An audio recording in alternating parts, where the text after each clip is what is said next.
morning, good evening, good afternoon. Welcome back to Passionate World Radio Network. Distinguish yourself from the ordinary.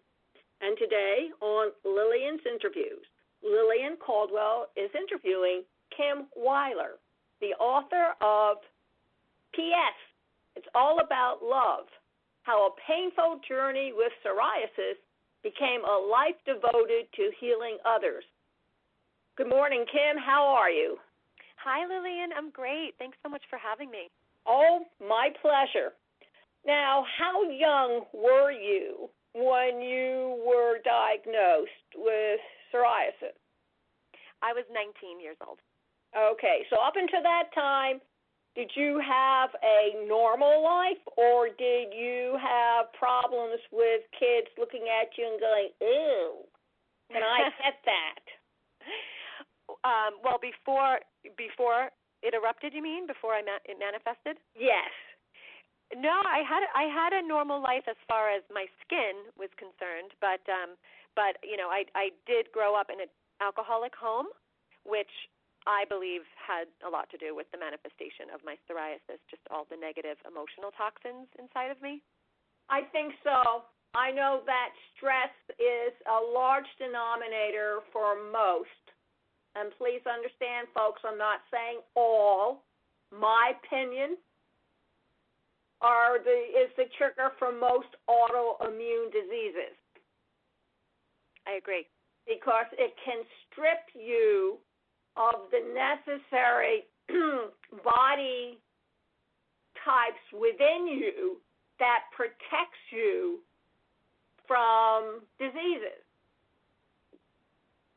So as a result, if you're fighting something like that all your life of 19 years, it has to, like a pimple, it has to come to a head.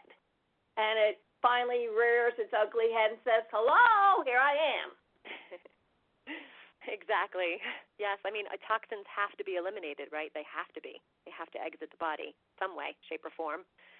So what was the battle plan, if any, did your doctor give you or speak to you about that got you started on your journey? Because you have to understand, folks, that pills and creams don't win the war.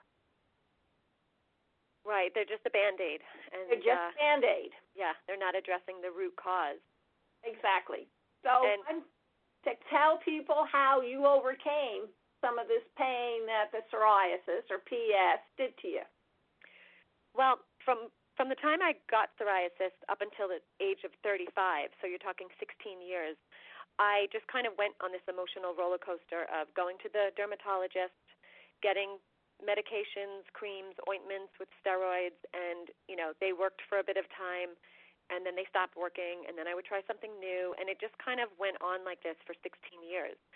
I never once had a conversation with my doctor about food. She never brought it up to me. I never brought it up to her. And then something happened when I was 35. I was actually nursing my dog at the time, and my veterinarian had suggested that I cook whole food for him and get away from the processed dog food. And she said, processed dog food is leftover scraps. You don't know what's in it. I don't care if it's raw, organic, whatever. She said, you don't know what's in it. At least if you cook whole foods for him, you know what you're putting in his body. And he had such a miraculous transformation. I mean, literally not being able to walk to running down the street. Like, he was 11, and he was like a 6-month-old puppy all over again. And I saw this in him, and I started to talk to my dermatologist about what food can do for me and my skin disease. And she kind of, you know, I did talk to her a few times about it over the course of that year, and she kind of had the same reaction each time. She would roll her eyes and just let me know that there was no proof that this was helpful, and just kind of, you know, shrug her shoulders and say, look, if you want to try it, you can, but there's no proof. Like, here's, you know, let's try this different medication. And I didn't realize until I actually started, you know, taking care of my dog, seeing these results, how much food was our medicine. So, you know, here I am in my mid-30s, and I was really ready to take control of my health for the first time. I didn't know that my skin was, like, communicating with me for almost 20 years and I wasn't listening to it. So this lesson through my dog really woke me up, and I started to just remove anything that caused inflammation, like processed food, anything with chemicals in it, that went. I removed dairy and sugar and red meat and alcohol and coffee, which, are big, huge categories. It wasn't easy. But I ate a more plant-based diet for an entire year. It took me 1 year to heal my skin completely after having it for 16 years. So, I'm in my 40s now, and I've been clear majority of this, my 6th year. I've been on this 6-year healing journey, and majority of it I've been pretty clear. If my psoriasis comes back because it is chronic, I always know it's because I'm either eating crappy or I'm stressed out. And once I shift something and make a change, if got to get back to my normal eating habits, eating more, nutrient-rich foods, or practice more self-care and really a lot of self-love. That's a huge part of it too. Then my skin just heals so quickly. So I never have to go to the dermatologist ever again because I now know what heals my skin. And you would think that they would make the connection about food and people. My son was diagnosed with ADHD when he was still a child. And it was recommended strongly that I put him on the Feingold diet, which is a restriction of sugars and dyes and red meat and everything that can harm a system in a little body as well as a system in a big body. And guess what? It worked. Mm-hmm. I mean, it wasn't successful because when you become a teenager, you don't listen to mom anymore. Right. So he kind of fell back into ADHD, and he's never quite shaken it because, he's gotten accustomed to the luxuries of eating outside of the diet. And that's the price you pay. You have to make up your mind which is more important to you. Yeah, and over time, when I healed completely, yes, it had taken me a year, and it was a hard year as far as, like you said, restriction. I loved going to happy hour with my friends, and I still went, but standing there not drinking, that brings up a whole lot of, emotional and mental, issues inside of you, and just feeling like you want to be able to do what other people are doing, but they don't have a skin issue. I do, and it just felt so much better to live without my skin issue. But now, fast forward a few years, I know more of what my body can handle. Like if I have a glass of wine a few days in a row, I can expect some inflammation and an outbreak of some sort or something. Maybe my skin will just be crazy itchy, or maybe I'll get a few spots that pop up. Like I know my body well enough now, but it took, the 6 years of my journey was really just a lot of trial and error, hit and miss. And that's actually why I wrote my book, because I wanted to really just save people all of this frustration, just trying to do a million different things to try to heal. It really simply comes down to self-care and diet. And choice, and discipline, and accountability, and responsibility. All the mature adult words that most people, not all, again, but most people do not want to hear. They like to think of themselves as a free, independent unit, a free spirit, and that they can do anything and eat anything and blue, blue, blue, and blah, blah, blah. But, folks, trust us, it doesn't work that way. Oh, I know there are a few people around who seem to have it all. My husband, for example, who weighs 45 pounds less than I do. He has trouble keeping weight on, if you can believe that. And he's skinnier than any kids that I've seen out there, and I've seen plenty of skinny kids. And then comes me, whomp, and a lot bigger than 130 pounds. No, I'm not going to tell you how much I weigh until I lose the weight. So, but the fact of the matter is, he's still accountable and responsible for what he puts into his mouth. And he won't eat fatty, rich foods because he knows they do a number on his body. He gets sick, really sick. So he doesn't eat that food. There are things that I can't do. I'll tell you what my number one is. I am allergic to the sun. I cannot go out during the day. Wow. And if you don't think that's difficult, you try living that way for a week and see how many of your dearest and closest friends stick it out with you. They won't. Nothing personal, but they won't because they can't do it. I mean, the outdoors is beckoning to them. Well, guess what? I used to do rock climbing. I used to go kayaking and canoeing and camping and biking. Yes, I did all that stuff. And by the time I hit 30, I was sicker than a dog. I was in a hospital, I think, for the first 6 months of the first year of my new marriage. So you pay a price. And that's one of the things you need to recognize about anything that you are battling. You have to draw the line and decide what's most important to you. Yeah, wow, I'm sorry that you went through that. You know, everyone they're ready at a different time in their life. Exactly. You know, some people have to get really sick or like me, have it, you know, I just got to a point where I just felt like I was done. I was acting at the time, pursuing that, and I loved it, and it was wonderful. But I always lived with this fear that, you know, someone would see my skin and, like, not cast me in a role, or I would, you know, have to wear certain wardrobe that I was embarrassed of. Maybe I had a spot on my leg or something, and I didn't want anyone to see it and judge me. And just living with that fear and shame for so long, I just felt so done. So, like I said, in my 30s, I just finally felt ready. And seeing my dog Max's transformation, that's what kind of just, you know, lit a fire under me and started it all. But you know, everybody is ready at different times. And, yeah, you know, you just have to wait until you're ready. Some people, unfortunately, are very sick, and maybe it's too late. Maybe now they have an autoimmune disease because they didn't address it early enough. You know, like me, I would have never have thought. You know, I grew up eating processed food. I mean, who didn't, right? TV dinners, all of that. When we were growing up, processed food was hailed as the new kind of food to eat. Right. Mommy didn't have to spend 12 hours in the kitchen preparing food. Right. I mean, to us in the 50s and early 60s, it was a new thing. People don't understand that. Canned food hasn't been around forever. It was brought in very late in the 1890s or something like that. And I was born in the 50s. That's not that removed from World War I or even World War II, 5 years after World War II.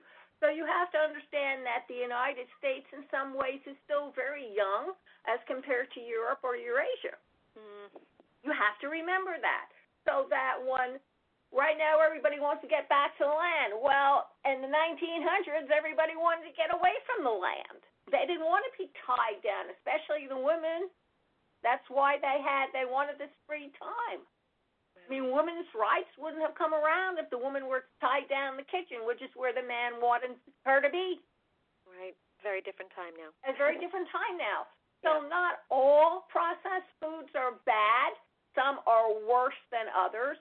And your job is to discover which ones you can use in your diet and won't affect you versus other canned foods that just may be disastrous to you.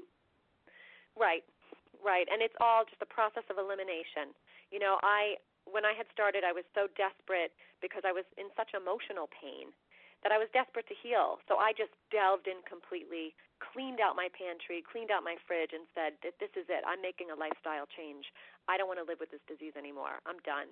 And I called all my family and friends. I told them what I was doing. I got their support because that's really huge. You know, where other people, like some of my clients, you know, they need to go in baby steps. So it really depends on where you're at with your illness or your ailment or whatever it is that you're you know, some people just might want to lose weight, or, you know, some people have chronic disease like me.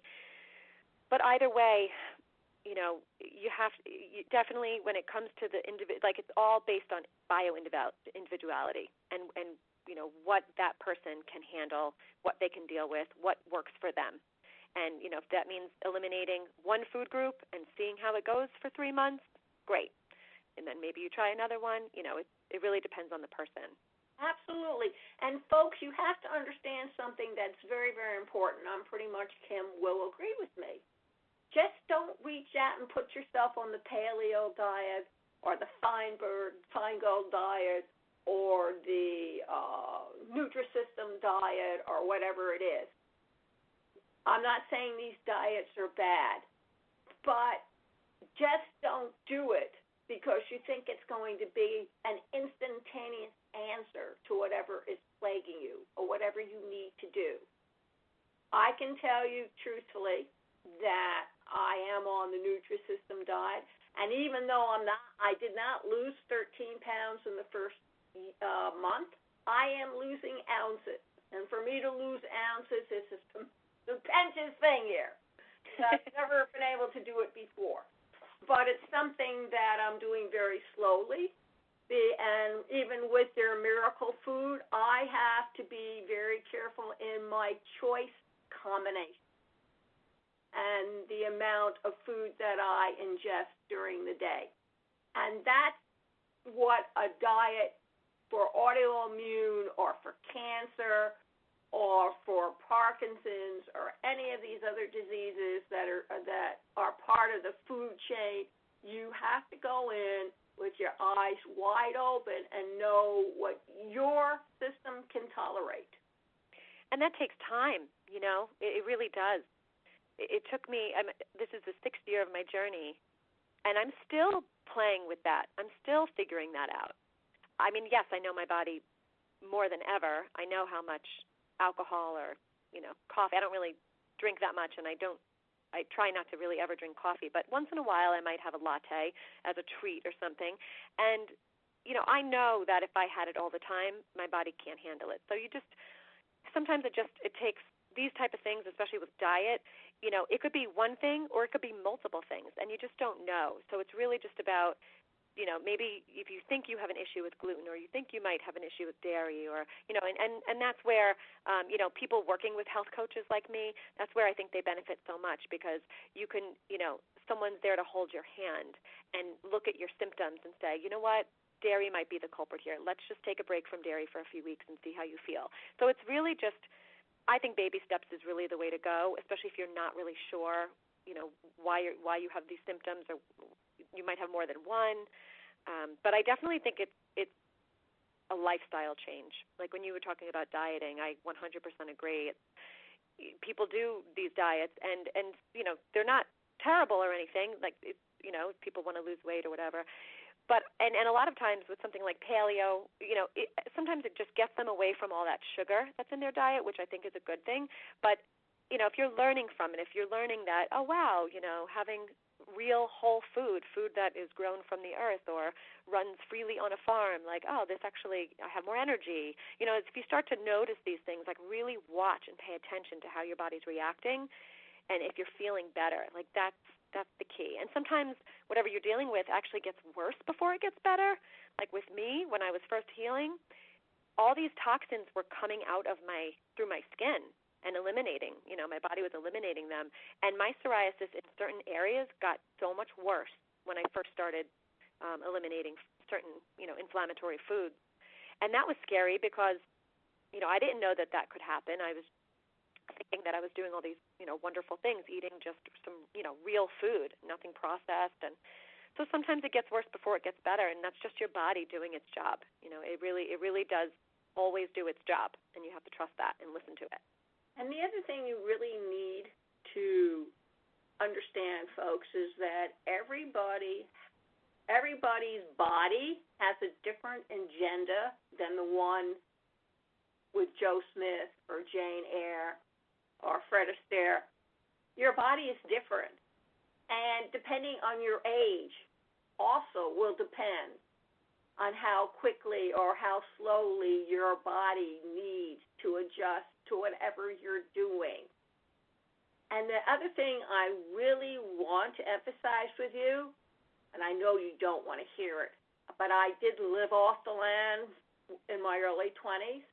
Just because it reads organic on the label does not necessarily mean, A, it really is organic, and B, it's not going to affect you either.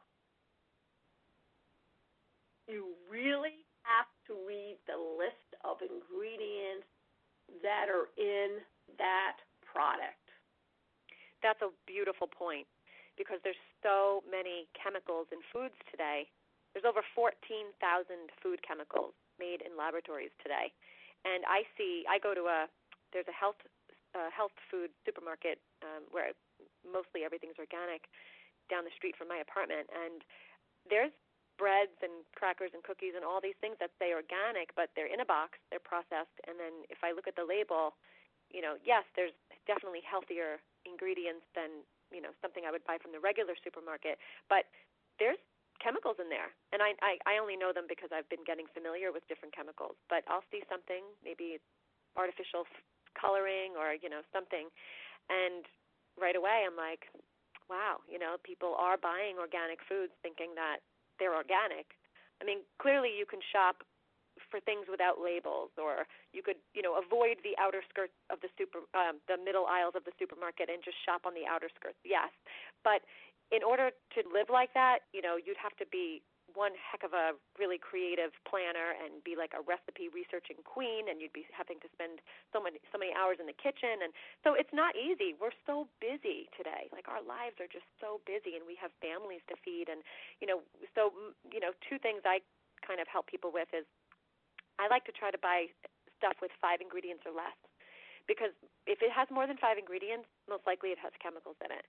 And I also like to be able to pronounce what's on the label, because if you can't pronounce something or you're not sure what it is, you really shouldn't be eating it. Or at least, stand there and Google and just see what it is that you're about to feed to your families. Because you may not realize that there's a chemical in there that's really dangerous. Like, there's a particular chemical in bread that I just read that, India's government banned from their bread making, but it's in our bread. And you wouldn't know that unless you, looked at the label and was like, well, what is that? And actually looked it up. And you just have to kind of become your own investigator, Yeah, you really have to. And one other thing. Now, I make homemade breads and all kinds of stuff like that all the time. And, yes, I'm lucky. My husband's an organic chemist, so we know what's in our food. That's great. However, if you do not have a husband or a wife who's an organic chemist, I would suggest to you that when you look at a package of bread, what's in bread? Flour, water, yeast, eggs, maybe some milk, maybe some honey. And you should know honey has more sugar in it per teaspoon than sugar itself, which is sugar cane and is grown.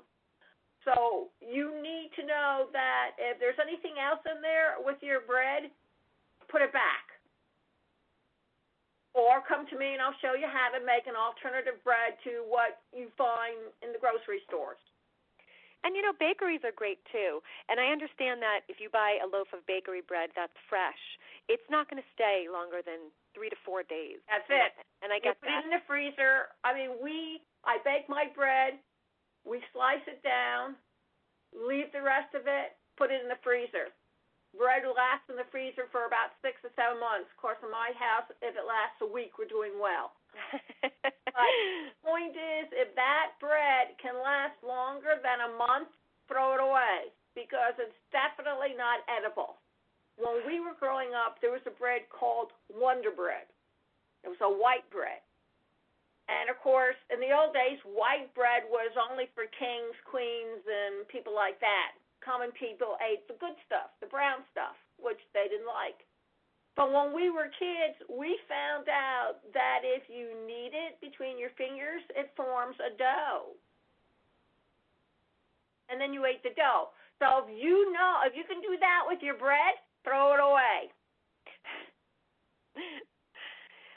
Yeah, to me it's worth. I actually just recently did a workshop, and I used bread as a perfect example to show people, just like how many chemicals are inside. So I picked a very popular brand off the shelf at the supermarket, very typical supermarket, and there was I went over the ingredients. There was 7 chemicals in this one loaf of bread. So then I had a bread from a bakery, and it had 4 ingredients, exactly what you said, yeast, salt, whole wheat flour, water, and people just, and I've done this before in workshops. This demonstration's perfect. It's just, it really gets the point across because people are so shocked. And I'm like, so, okay, so maybe you need to go back to the bakery after 4 days because you need more bread for your family. But isn't it worth it to go take a trip to the bakery or even buy a few loaves, put them in your freezer like you said, than to be feeding your family a chemical concoction like bread that, it has all of these chemicals in it that do all sorts of things. I mean, cause hundreds of illnesses, hundreds. Even just symptoms like headaches and nausea and hives and allergies, like all these things that we don't know because we don't do the research. So we just really need to look at what we're feeding our families, and if there's any chemicals in there, you have a choice. Like you said, it comes down to choice.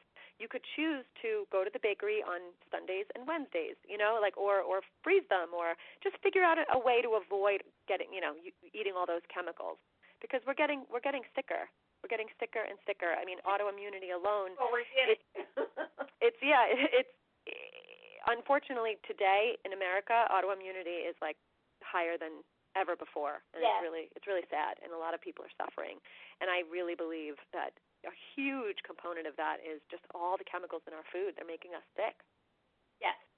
And I really think that people need to understand that when a lot of these fast foods came along, they were looked after with great anticipation because it hadn't been around before, and it was saving people time.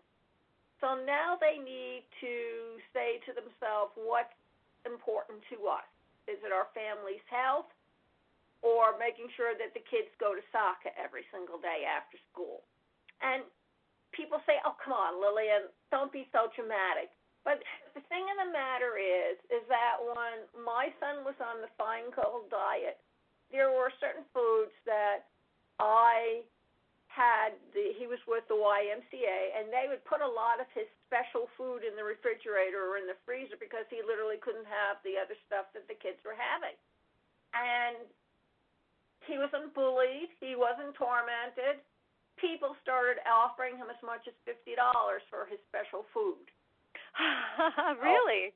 Yeah, so don't worry about your kids. They're going to shine throughout the whole thing. I have my sister-in-law. She feeds her 10-year-old very, very healthy food, and has just spent so much time with him, teaching him about food and cooking with him and getting him very involved, that now he'll be in school and he doesn't want the canned fruit with the syrup. He's like, no, I want a fresh apple. Like he just naturally now chooses all these, healthier items, and it's so cute. She'll text me all the time and be like, you'll never believe he picked over pizza today. Like it's just hilarious. I think it's fantastic. Yeah, my son was the same way. In fact, this is the most embarrassing thing that ever happened to me as a parent, and I still remember it now. My son's now 43, okay, folks? He went to a pizza party over at Chuck E. Cheese. One of his friends was having a birthday, and his parents decided to hold it at Chuck E. Cheese. Well, it was supposed to be an all-day party, all afternoon, and I get this call mid-afternoon around 3:30, and this terse adult voice says, come and get your son and his friend. He threw a pizza on the floor, stomped all over it, and his friend piped out, I wouldn't eat this shit. Blues is a lot better. So you'll find both of them outside, sitting on the curb, waiting. Oh, my gosh. That's hilarious. Yeah, it was. Funny. I don't know how common that is. It's not very common. So, I mean, you can start this real early with a kid. I found my son, for whatever the reason, chose salad over other stuff. And when he went out to restaurants, he always asked for milk, which floored people. But to be honest, I couldn't afford soda as a single parent. I just didn't have the extra kind of money to buy that. So he grew up without, don't shudder too much, without soda, without TV, without fast food or fried food or red meat. I couldn't afford any of that stuff. Good. So and so when he grew up, his kids, and the kids are 10 and 4, They're not being brought up with soda, and trust me, they can well afford it. Mommy and Daddy make a very hefty salary. And they don't touch red meat that much. They're more into fish.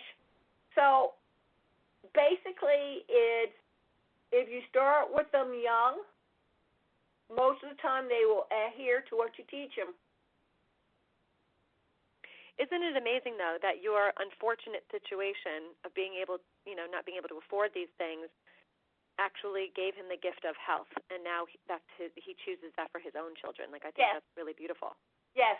I find it fascinating. I couldn't afford TV until he was around 12. I finally went out and bought a color TV set, and it was a novelty for him, and it was a novelty for me because when I was growing up, all we had was Shutter black and white TV. And we were only allowed to watch Shutter 30 minutes a day, and if we watched more, we had to pay $0.25 every time. Wow. Yes, we were brought up in a very harsh environment, you can tell. It does. It pays off. So when somebody reads your book, Kim, how do you suggest that you read it? Should they read it from cover to cover, or do they go into certain sections that they feel will help motivate and inspire them? Yeah, that's a really great question, actually.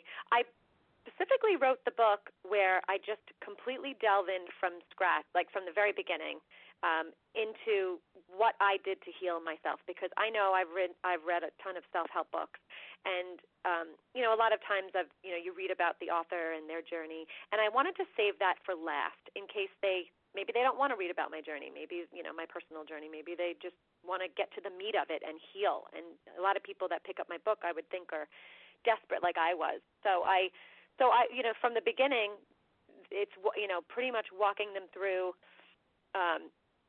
all the years, everything that I've tried that they could imagine, like anything, that basically wanted to walk the reader through like what worked for me so that they don't have to go through everything that I did. So it's all very informative, and I delve into everything food related that they should be aware of, everything from alkaline versus acidic foods and, dairy, processed, GMOs, you name it. And it's very instructive, but it also has a spiritual element to it. So I talk about the connection of the mind, body, and spirit, because usually what's showing up on the outside, meaning your skin, is a direct reflection of what's going on the inside. So, when people get sick or they're in pain, we usually think in physical terms, but it's never just physical. It's also mental and emotional. So it's so much about just finding balance, and that usually means making lifestyle changes. And that's where self-love plays a huge part in my book, and it played a huge part for me with my disease. So I just talk about how important that is to just find ways to love yourself with or without your disease or whatever it is that you're going through, and how that changed my life and how it helped me heal my skin. And it's ultimately why I even transitioned from a career in TV and film to becoming a health coach now, because I'm so devoted to healing others, and I just want to get my message out there as much as I can. So yeah, they could start at the beginning, and if they don't want to continue to the end and read about me, that's fine, and they'll have the information they need to get started. All right. Please tell everybody, Kim, where they can find you on the World Wide Web. They can. Oh, no, go ahead. I'm sorry. Sorry, your website, all the usual stuff. Yeah, they can find me. My website is healingmyskin.com, which is very easy to remember. And I have a YouTube channel as well that I'm making more videos as we speak. I'm looking really forward to getting those out. I just put 5 new ones up there, and they can just go to YouTube, and they could type in my name, Kim Weiler, and that's Weiler. And they'll see my channel. It's called, the little logo, it's Healing My Skin, so they can't miss that there. I also have a private Facebook group called Healing Our Skin Together. So if anybody wants to, search that on Facebook, they can find us and come into the group and get some extra support, which is great. It's a really positive, loving community there that I started. So healingmyskin.com is the best place. They can contact me through there. The email's on there. Yeah, everything's there. The book information is on there as well, and where they can purchase that. Yeah, everything's there. Okay, great. Well, thank you very much for listening to Kim Weiler and her book, P.S.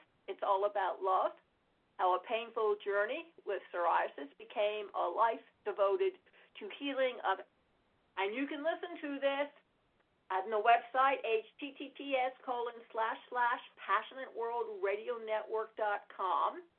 You can also listen to this if you click on the player on the website. It plays streams 24/7, but you'll find this one up by today, if not by tomorrow. You will also find it at linkedin.com/Lillian Caldwell, facebook.com/PWR Network, twitter.com/Paths of Giants, and googleplus.com/PWR Network. And before you go away and stray, Seneca had this to say about fate: what must be shall be, and that which is a necessity to him that struggles is little more than choice to him that is willing. Thank you all very much for listening. Please go over to the website to listen to this stream and all the other streams January through the present. It's on 24/7. Click on the player. Thank you all, and have a good one.